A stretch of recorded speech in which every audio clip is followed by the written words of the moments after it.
I'm here with Steve Nicholson, Chief Football Writer at the Derby Telegraph, after the Rams' FA Cup victory over Southport. Steve, it was a close one. Yeah, it was in the end. I thought we were on for a replay up at Hague Avenue, as I used to know it. So would have been a journey back home for myself. But Derby nicked a penalty right at the end, in I think the 92nd minute, and Chris Martin, who'd come off the bench, put it away for his 17th goal of the season. And the most important thing is Derby in the next round, and that's what cup football is about. But let's talk about Southport first. In the conference, I think someone said 89 places below Derby. They were terrific. The manager will be really proud of his players. The players can be proud of themselves. They gave it a right go. The keeper was outstanding. He made a series of saves. The defenders dug in. The supporters over in the far corner, I think 2,700 of them, backed their team right to the hilt all the way. So a proud day for Southport, and we've got to give them great credit. Derby made a lot of changes. Steve McLaren told me on Thursday he was going to freshen up the team. He did. I thought he probably made two or three too many, because what happens when you make 9, you're not going to get the fluid performance, the rhythm's going to get interrupted, the understanding won't be there. And that's the way it was, really. I mean, Derby, I did enough to win the game during the 90-odd minutes, but that fluidity wasn't there, and so the tempo wasn't quite right. The passing was too slow at times. It was too much in front of Southport at times. So you're going to get that with so many changes. But players needed games. Paul Coots, it was great to see him make a first start for a long time. Jamie Ward came in as well. So a lot of players needed minutes on the pitch, and they got that. So at the end of the day, it all came out well. But we were very, very close to a bit of an upset in the replay.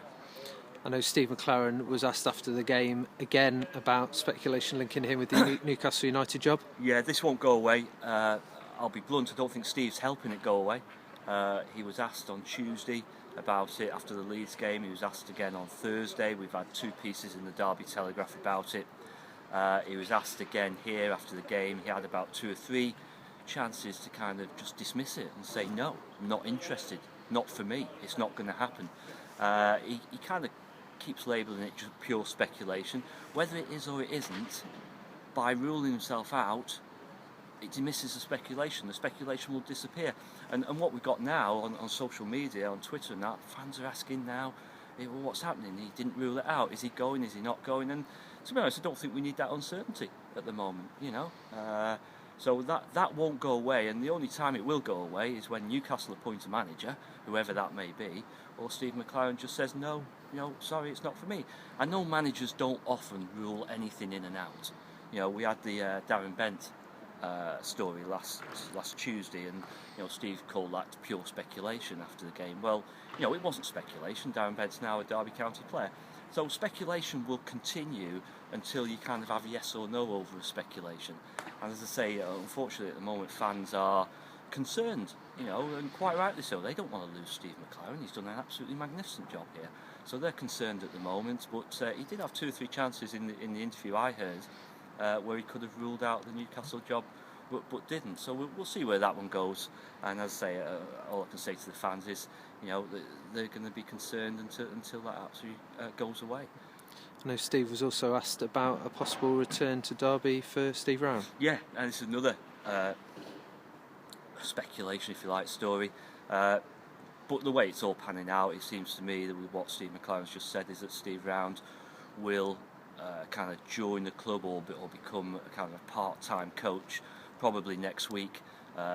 Steve Round's a top coach, we know that. He's worked at Everton, he's worked at Manchester United, at Middlesbrough, Newcastle, also with Steve with England, so bags of experience, so that can only benefit the players as well.